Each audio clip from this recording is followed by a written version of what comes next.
Hi What guys, did you welcome do with back. the wine bottle? Oh shit! Wow, you've ruined it already. It's already a mess. I'm sorry. Just start it with the wine bottle in the hand, okay? It's your birthday. It's my Do it. birthday. It's our Christmas special. What are you drinking, Michaela? What's in that? That better be booze. I'm drinking beet juice and coffee. It's so healthy. I Trying love to be it. healthy. It's Listen, so I healthy. partied all last weekend with a whole bunch of turtle biologists, so I'm trying to recover right now. Nice. You're in recovery. I am recovering.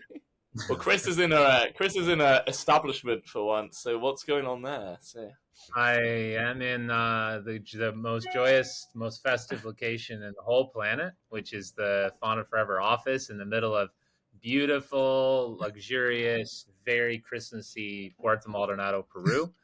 There's really no place on earth more Christmassy than Puerto Maldonado, Peru. talk us through. Talk us through. What's Christmassy about it? There's palm trees and there's lots of sweat and people are walking around in shorts and yeah, I mean I'm looking at a palm tree right now and I just can't think of anything that's says Christmas more to me than sweaty people in Puerto Maldonado. It's wonderful. But that's so festive. I mean, Santa. It's Putting the Christ and Christmas right there. Yeah, but exactly. Well, I've used that word a few times over the last couple of days, so then maybe not in a festive or religious way, but yes, it's true. I definitely have. I'm sorry, like maybe because I'm from like, yeah. I'm sorry, but like being maybe from more of a northern state, like I don't know how people celebrate Christmas in warmer states because like I feel like there has to be snow and has to be festive and I'm in Florida and it's northern technically England's farther north than Canada, but come on, let's be honest. I'm Canadian. I'm literally grew up where areas normally would have like 3 feet of snow by now and be like -20 on Christmas night Celsius. So yeah, Back this in is the very 40s. very strange. It's not very Christmassy, and as both of you know, as friends of mine, I was supposed to be in England enjoying a proper Christmas this year, but well, that didn't happen because the Peruvian government doesn't want me to leave. They just don't want me to leave. So, we've lost Nick, although he's probably recording on his end. We've discovered that he's still recording on his end. I've lost you guys too, so maybe it's blurry. In connection. You're all blurry on my end. I'm sure it's fine. We just that Riverside is recording the great application. Riverside's got this in the free. Yeah, fine. We fully endorse Riverside at all. So much. I mean, I guess the first thing we need to say, because I think we forgot to do this when we hit record, is a full happy birthday, Nick, from both myself and Michaela. Happy birthday. Appreciate it. Thank you. Oh, I love it. 21, amazing. A little. Oh, you're 21 on December 21st. There you go. Yeah. I wish. Here's 25. Yeah, you wish. 25, right? I'd fit into my uni a lot better if I was 21. I'm the old man of the group at all times. 21 again. Constant old man. Oh, that's great. Yeah, thanks. Wow. Well, it's fun to be on here. To be festive. Well, as is English tradition, we have been drinking for a long time already. It's 5 p.m. here. I don't know what time it is where you guys are, which means that lots of alcohol has been consumed. And yeah, we're merry. We thought we'd have a fun Christmas episode today. It's when's this coming out? Boxing Day. So Christmas birthday special. Why not? For those American viewers, that's the day after Christmas. Just. Boxing Day. Is that not a thing in America? No, it's not. No, it's only Canada and England. Oh, really? What do you call it? Is there anything, or is it just another day? No, it's 26th. The day after Christmas. Oh wow. The day after Christmas. Yeah. That's it. Yep. I don't know why. I knew about it since I'm half Canadian, but I don't know. What do you guys do for Boxing Day? That's where like all the sales are, right? At the drink stores? More and eat more. There's nothing changes. Oh. Well, that's in Canada. There's lots of extended Christmas. Yeah, that's what I knew about in Canada. It was like, oh, you go shopping on Boxing Day. I was like, that's dumb. There's always football. I mean, it's not dumb. Sorry for the viewers. Yeah, it's always the big football game. Put some vodka in this. I mean, in Canada, the biggest thing we have in terms of sports is like the World Junior Hockey Tournament starts Boxing Day. That's a huge tradition for anyone who likes ice hockey. Sorry, hockey. But is that yeah, other than that, it's shocking. Ice hockey. Yeah, yes, ice hockey, Nick. Oh, yes. Can't believe it always offends me when I have saying ice hockey is like saying soccer to me. It's offensive. It bothers me. I should just say football and hockey. And that's it. But anyways, so I mean, what are we gonna talk? We have to have something vaguely related to fieldwork. People don't want to just hear us nothing but talk about like basic. No, for sure. I forgot what we're doing today. I think we've all got a story about the sort of like holiday times, right? What was that? Yeah, I think what we're gonna. This is just off the rails as always. So any viewers that were like excited to stick with us, we had like 3 episodes that were great, and they're like, "Oh, I can keep watching this." And then this episode comes out, and they're just like, "Nah, unsubscribe." They're like, "I'm done with these people." This one's gonna bring everyone together. Next week we have a great episode, so just bear with this one, guys. Such a great episode. With this one. Next week's on. Little faith in this episode. Such little faith in this episode. Cheers to that. People like if people like total debauchery and like unscripted everything, then they'll love this. If they like quality content, that's you've got views now. That's not us. Not us at all. No. Yeah, I think we talked about, considering it's, Christmas soon and people, when they see this, it'll be after Christmas.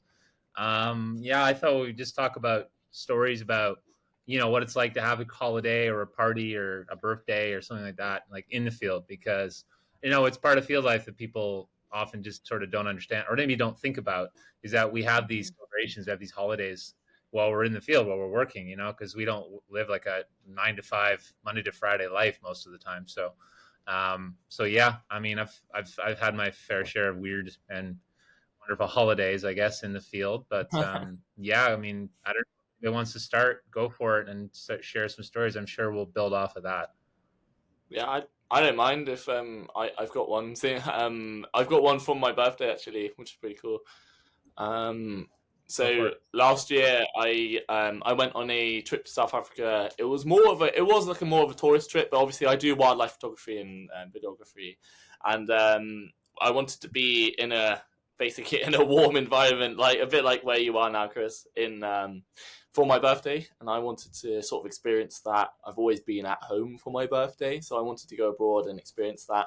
And we were trekking through, sort of self-driving through through Kruger, and it was just an epic day. Just the way it started off, I was at my the morning of my birthday. We went for a drive from 4. So the camps opened at 4:30 a.m. and we got out nice and early, and we were out and early.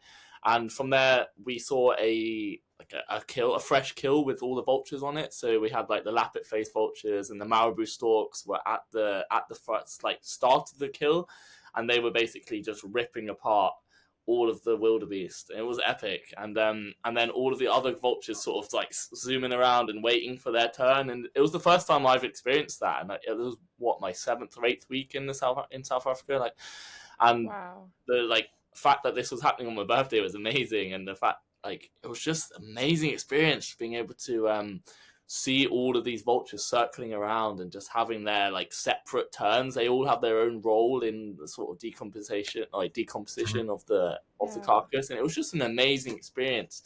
And I just remember the whole day being just epic. I saw my first and only cheetah I've seen in South Africa. It was miles away. It might as well have been. It could have been anything. You could have told me it was a house cat. Every year it gets closer, man. Every year it gets closer. And it's just one of those things, right? And then we booked in for a night drive. It's one of the best ways to experience sort of wildlife in these national parks is through those night drives where you get the flashlights and you're going out. And it just started off with the first 20 minutes we're seeing lions hunting. Just as you do, it was just epic. Oh my gosh. And we saw hyenas having sort of a scavenge and whatever they were doing. I don't know if they were actively hunting or scavenging, whatever they were doing. It was just amazing to see them. But the absolute highlight, and what sticks with me and is one of the best experiences I've ever had. I've put a few videos up on my Instagram channel. Was a young male leopard just came out of nowhere as we were just like going around this bend, and it came out of nowhere. The guide spotted it, and we're stopping, and it's just a magical experience. I'm with my dad. It's just so great, and it's on my birthday, and I'm like, I could have been in England, tucked up in bed, watching whatever, or I could be out here watching life unfold with this amazing leopard, just going about its business. It's doing scent marking, it's yawning, it's doing all sorts of things, and we're just with this leopard for about 10 minutes after seeing these lions and the hyenas, and it was just one of those magical experiences that I don't think I could replace that. As much as I'm enjoying the wine tonight, and you're probably noticing that with my slurriness and everything, the story was a hard graft. But the fact is, like, exactly this time last year, I was experiencing a leopard at night, and my favorite animal in the world is a leopard, and just being able to experience that with my dad, who obviously means a lot, it's just an epic experience. And that's everything that encapsulates wildlife for me in terms of just the whole experience. Like, as someone who takes photos and videos, I want to get that out to people, but on a personal level, being able to experience that myself, it was just epic, and the whole day was just magical, and it was just one of those times you just can't really forget. And I don't know, I thought that would be quite a nice way to sort of kick off this special holiday podcast with something that means a lot to me, and I hold that very dearly, and I think about it very often, especially when I go back through like a lot of the time, and I'm busy doing my other projects, but this last week I've been able, since the deadlines have handed in, I've been able to just go back and reflect on everything I've done over the last couple of years, and I've been through all of my hard drives, and it's a lot, I promise you. And just being able to look at those videos and footage, and the photos, and just be like, I experienced that. That's happened to me, and I can take that forever. And I talk to my dad every time we call. We talk about South Africa. We haven't been for over a year, but we talk about these days, right? And it's magical. And he's coming down in an hour or so just to come, and we're going to have a meal. I'm sure we'll talk about it. We're going to bring it up because it happened and we experienced it. And that, for me, is what the holidays is about, is experiencing these like family traditions, if you like, or moments, and being able to sort of really grasp the fact that this is why I love wildlife. It's just an amazing thing that you can share with other people, and without it being too much of a plug for the podcast, it's kind of why we started this one, really, and it's sort of like the essence of it. Right? So that's sort of where I'm at with it. But and before this turns too ranty, I'll probably hand it over to someone else. But that's why I love like. My birthday means a lot to me, but being able to experience animals as part of that birthday is up there with the best thing I've ever had happen to me, for sure. Well, drunk passion. I want to cry, Nick. That was so beautiful. That's drunk great. Passion, that's cool. I like drunk, passionate Nick. Drunk, passionate Nick. There you go. That's how I get. Nice one. Right. Yeah, I mean, that's great. Do you got any stories you want to share, Michaela? Or what do you think? Yeah, I have a couple. One's a little bit more off-hinged than a beautiful wildlife story but I have one with my dad. It was actually on Father's Day, so I guess that's a little bit of a holiday. And I was doing sturgeon work in the Great Lakes. And my dad, I took him out, and he's a urologist, so he is a doctor and doesn't really do anything out in the wild, obviously. Doesn't really know much about wildlife. He's learning a lot more. And I decided for Father's Day, I said, hey, do you want to come on the ship with us and get to see some pretty giant sturgeon? He was really keen on it. So we all go out, and it was a great time. And we ended up catching, I don't know, maybe 5 or 6 9 to 12 foot sturgeon, which is a pretty rare sight. Not a lot of people get to see that. So one of the technicians was trying to do a suture and a pit tag in the sturgeon. And my dad's in awe, and he's really excited. He's watching, and he's seeing that the technician is really having a hard time just getting the stitch to hold. And so my dad looks at him, he goes, do you want me to teach you how to do a surgeon's knot? And the guy's like, yeah. He goes, well, I'm a doctor and I'm a surgeon. And he goes, yeah, sure. So I got a video of my dad suturing up a sturgeon and teaching all these technicians. They're all like, surrounding him. And he's like talking about, his procedures at the same time. So, they're teaching about sturgeon. He's teaching about urology and how to properly stitch up, an animal, which he's never done before. And Amazing. He was so excited. And it was so cool for him to, work with something outside of people. And that is something it's his favorite Father's Day. Again, it's a very special moment where we always share, and he brings up every time. And I always feel like I have to outbeat this Father's Day, which I never have. And he's like, my best Father's Day present once? He goes, when I got to hang out with you in those sturgeon, I got to suture up that sturgeon. And we have a picture of us holding like a sturgeon together because it's so long, and both of us are over 6 foot. And so we're holding this huge sturgeon, and his grin is from ear to ear. He is just so happy. So that was such a special moment where I got to really connect on a holiday, with my dad and with wildlife, especially as he's not very outdoorsy. So it was such a special connection for us. Then another one was, it was so great. And then I spent a New Year's in Belize I was studying abroad, and it was a little unhinged.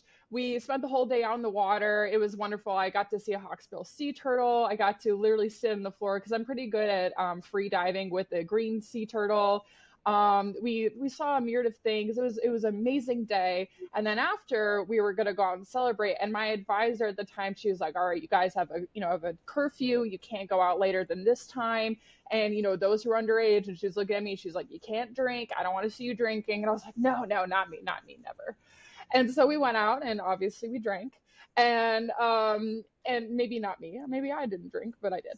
And there was fireworks, and so we're like all kind of hanging out, and we're having a great time. We're talking about animals, and there was these fireworks on the beach, and then they ended exploding, but they tipped backwards, and so they started shooting into the crowd, and we all had to go sprint away. We all got lost in the middle of Belize, like right after field work. And so we're like, oh crap, we have to get back. And I'm lost by myself. And then I kind of mosey around, and I was like, oh, I want this hamburger. And then I ended up getting home really, really late. The moral of the story, got home really, really late. Next morning, I am sicker than a dog. I'm so sick. And I was like, oh my gosh, I'm not gonna be able to go in the field. I was so disappointed. And my advisor, I was like, she's gonna be so mad. And one of my friends covered for me, and she was like, oh yeah, she drank the water and she's really sick. And my advisor was like, oh, you poor thing, you stay here and, you hang out. And there's these other girls who are so angry because they knew that I drank all night. And they were like, oh, how could she? You're going to miss all these field work. But then the staff took me out, and they took me on a tour in the whole property, me hungover. Also, they're feeding me all this great food. So I'm just like munching on stuff, and I'm getting a private tour, and I got to learn about the plants. So this lady goes and she tells me about the medicinal properties of every single plant that we see. I mean, even like the little tiny grass leaflets on the ground. We get to see a whole bunch of birds and animals. I can't remember what they were since it was like 6 years ago now. And gosh, I'm getting old. But it was an amazing time that I don't think I would have gotten to experience if I didn't drink and wasn't severely hungover. And I feel bad if my advisor listens to this. I was so hungover, and I was not sick. And I think she is listening to these podcasts too. This is from undergrad. I was not sick. I'm so sorry from the water. I was severely hungover, Dr. Murky. I love you though. So sorry about that. So those are two holiday experiences that I've had. That's what it's about. That's what it's about. We like that.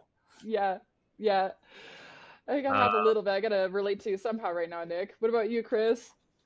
Well, I mean, I have no family stories. Thanks for reminding me of the fact that I don't have family, guys. Good job. No, I'm just kidding. We're your family.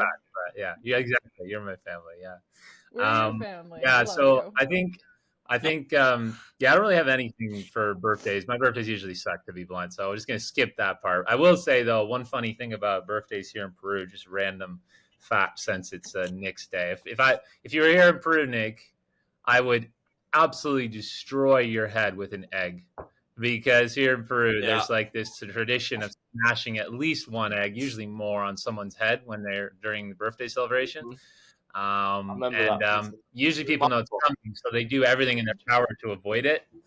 And it's always very fun to like get people and surprise them. I've only been gotten once, actually. Somebody snuck up on me once, and I kind of knew it was going to happen. But I do remember one time we had this family visiting us. And Toby was his name, and he was I think he was turning 13, and he didn't know there was going to be any surprise, so we surprised him with like a cake.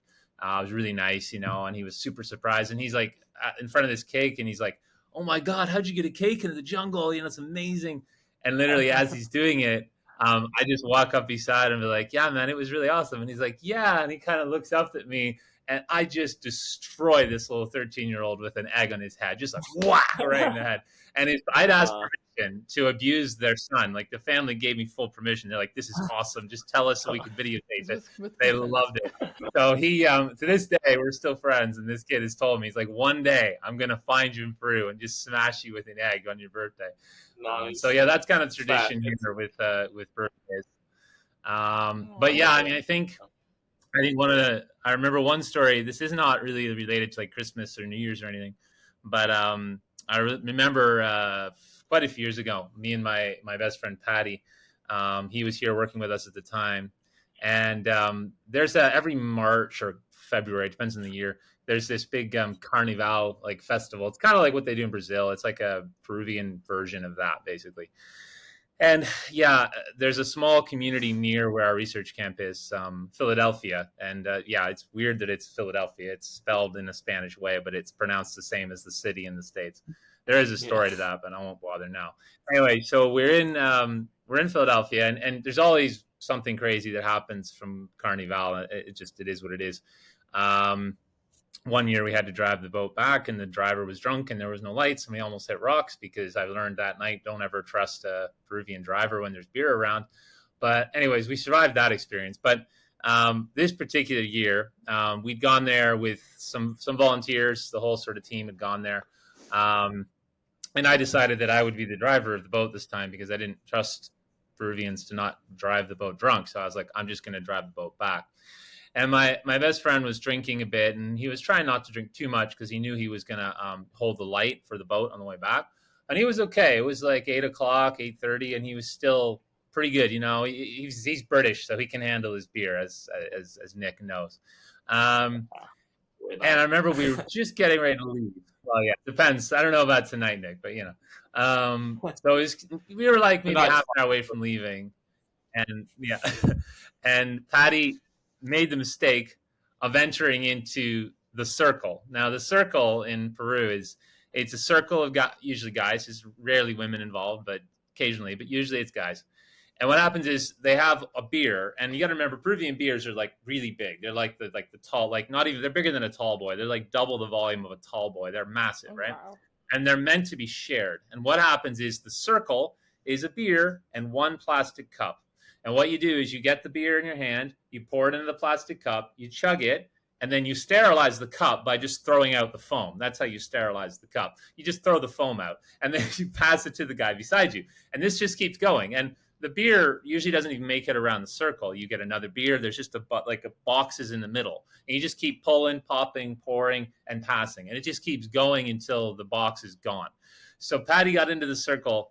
That was a mistake, because that just destroyed him. He was gone at the end of it. And he's just like, oh, God, no. So we decided, I'm like, okay, we need to get going, man. Like, we're trying to do field work in the morning. So we need to get back at a reasonable time so we can get some sleep and get up in the morning. I kind of knew he was out for the tomorrow. But I was like, the rest of the volunteers, they want to go out. I barely drank. So, got to be up at 4 a.m. So we're getting back.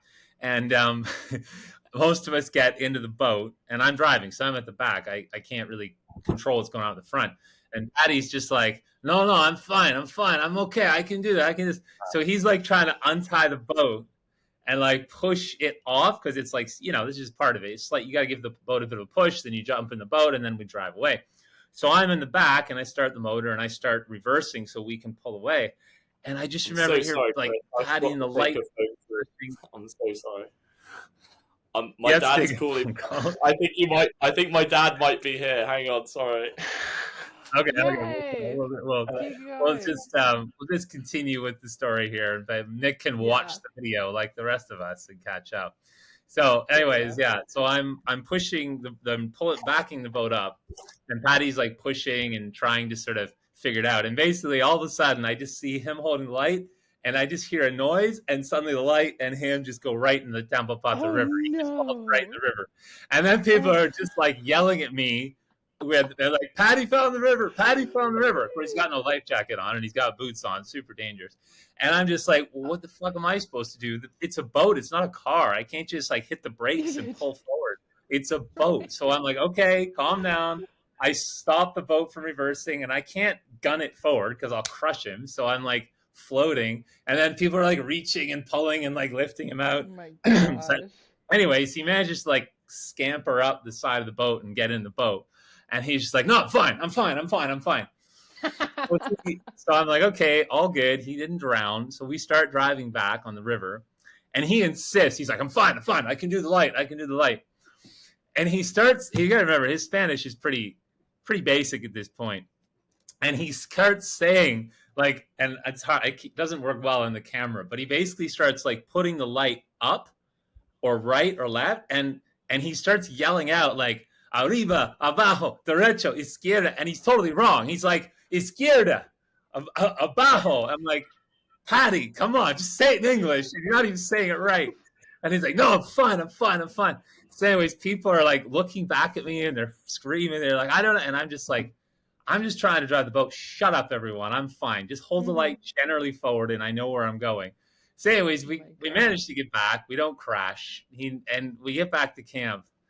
And I mean, I wish one day we'll have to try to get Patty on the show. But if you could imagine, he's not a super tall guy.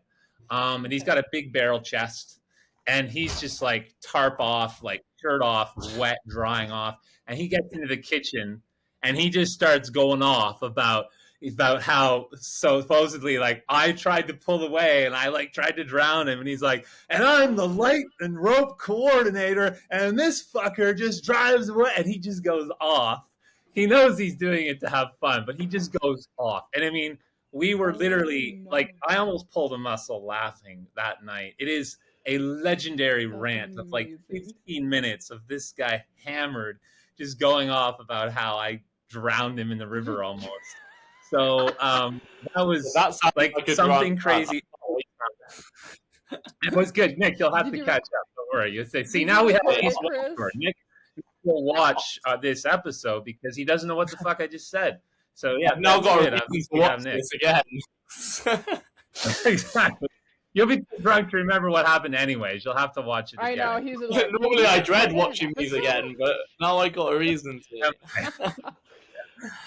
So yeah, I mean that was one of the more enjoyable stories. And one thing about working in field work here in the Amazon, like we do, is like our camp is dry. We don't have alcohol in our camp. We work extraordinarily hard. We're always exhausted and tired. And the thing is, you have no tolerance for alcohol. So like you can imagine this guy getting in a circle and he's just destroyed because like he just, doesn't drink for weeks and months. Even myself now, I'm like, I have one beer yesterday and I'm like, oh, I'm kind of tipsy. I mean, I've Nordic, I can handle alcohol, but when you don't drink for weeks, boom, it just hits you, right? So he was destroyed, and it's a pretty legendary story. And yeah, it was very, very fun. I guess the other story that happened recently, which I mentioned to you guys last week, was we decided we were going to have a Halloween party recently, actually. And I haven't put any of this footage on the internet because, well, probably shouldn't, to be fair. It was a pretty insane night. I did not feel very good in the morning, let's put it that way. But the thing we decided to do is everybody dressed up in costumes, and some of them were like really good. And the idea that we had is we had a whole bunch of a really big bird team during this period a few months ago. We had like 4 or 5 guys, and we had one woman, one girl. And we just had this idea. It's like, well, why don't we pretend to be mannequins? So for those of you who don't know, mannequins are birds. They're really colorful. The males are super colorful, and the females are really boring. They're like green. They're cute, but they're just green. And the males form leks, so all the males gather and they all vocalize. And what usually happens is that for many species, there's one male that gets to reproduce, but all the males dance and they all work together. And then if the female presents herself, the one male is the one that gets to breed. That's actually how it works. So we thought, okay, we'll be lecking mannequins, and because I'm the old man near the end, the last chance to breed, last breeding season, I'll be the male, and the other young males will be trying to do it. So we all dressed up, we put stuff on. It's ridiculous looking, and we all just started. We all started like, and suddenly the female hops in, and then we're like, wah, wah, wah, and we're all just like attacking her, lecking. Oh my God, we're very proud of it. It's horrific. It's horrific. I And wanna she There's see not it. enough money in abuse. this world to let me watch that. There's not enough money. No, it's amazing. It's fantastic. I can send the video if we want to open it. I could. It's I could so watch good. you, Chris, So cringe. doing this. Yeah. I It was amazing. Oh So my God. yeah. So anyways, that's this is the kind of being in the field too long just kind of breaks your mind. I don't know how solid my mind was anyways, but this much time in the field truly breaks you. And this is video evidence true. of how much you get broken being in the field. So I but can, yeah, no Chris is birthday insane. stories, but plenty of crazy holiday party stories. Nick, drunk Nick, go. Chris is mental. Chris is mental. I can vouch for this. He spent far too much I'd time. love to. I need to. Yes, this Oh is yeah. true. This is very I true. know. But you own it. So And that's what we love. You own it. You own it. And that's what we love. I just know. I know myself. I know myself. I know I'm broken. It is what it is. Just accept it. Aren't we that's all great. a little broken? Or Well, guys, it's been really fun. I'm gonna have to sign off. You guys can carry on, but my dad is coming in about 2 minutes. We're gonna go out for a meal and watch the big football game tonight. So everyone tune in for the football game. Yeah, I mean, But, I have to go and have an appointment with Peruvian migrations. Nothing says holiday joy more than trying to work out your work week. So really, I should probably go soon too. It's festive atmosphere here in the office. It goes well. I had my MOT test today on my birthday, so that was fun. It was a good way to start. I passed, so that was good. Pretty drunk? It was a good question. start. Is that? I had to drive there. I've had to catch up. I've gone through a whole line to come back. So that was the important You've just part. been chugging it like mineral water the whole episode. It's great. Yeah. Yeah. I know. I've never seen someone so fond of a wine bottle in my life. Oh, come on, McKenna. Don't act like you haven't. Come on. Listen here, honey. You've I'm all chugged vodka, a few boxed okay? wine in your life. Come on. You've chugged some boxed wine. You know you Yeah. have. Definitely. I was big into Goon when I was in Australia, like the bag Goon and everything. We slapped the bag of Goon and I was good to go. But listen, Sorry, I'm hardcore and I'm a vodka drinker or like craft beer, sad to say. But yeah. Yeah. I'm hardcore. I miss a good vodka, I tell you. Yeah, I think being in the UP kind of changed me a little bit, and then Australia, my drinking habits changed quite a bit. So it would do, I guess. It would do. Yeah. Oh, it did. It did. I definitely became one of the Australians for a bit, and definitely toned down my drink a little bit. Hence why I'm drinking beet juice right now, guys. I'm the healthy one. I was disappointed. I thought you had something interesting in that cup.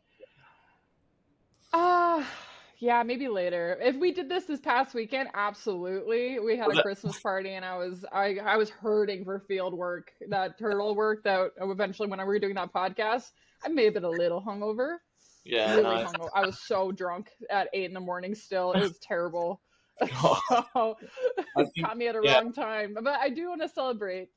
I think to clarify, I'm 5 hours ahead of these guys, so that makes a difference too. You guys are just like, you guys are still trying to like get into your day. I'm like, where's the evening? When am I going out? Like, what's going on? Why aren't you guys drunk yet? Yeah, I was like, what's wrong with you? Me? What is wrong with you? I wish I was drunk with you, Nick. I wish. 1 year. I wish you were here too. It's a shame it didn't work out like that, but hey, at least we could do this. It was good to chat with you guys. I'm gonna have to sign out now, unfortunately. But I hope everyone enjoyed this one. It's a bit of a wacky, off the hand, no, even less preparation than normal episode. There was no preparation at all, actually. Yeah. No. Even less than normal. Coming in, forgetting what we were doing. Yeah, I know. Even being on this call is impressive, considering. But I'm very proud of you. Yeah. No, I think it's good though. I think next week, I swear, everyone, we'll have back to kind of a normal format. Great guest next week. It's an amazing episode next week. Amazing episode. We can all vouch for that. Yeah, very informative. All right. Well, great. Have a great Christmas and New Year, everyone. So. Yeah. Happy holidays to all. Yeah. I hope everybody viewing it had a good holiday season, and I guess hopefully everybody has a happy and safe New Year's as well, because this will be airing between Christmas and New Year's, right? So about Boxing Day, right? And what other holidays you guys celebrate? Yeah, exactly. Whatever holidays Whatever holidays. Exactly. All righty, everybody. Happy Merry Christmas. Happy 25th. Little off the cuff. Feliz Año Nuevo. Ciao.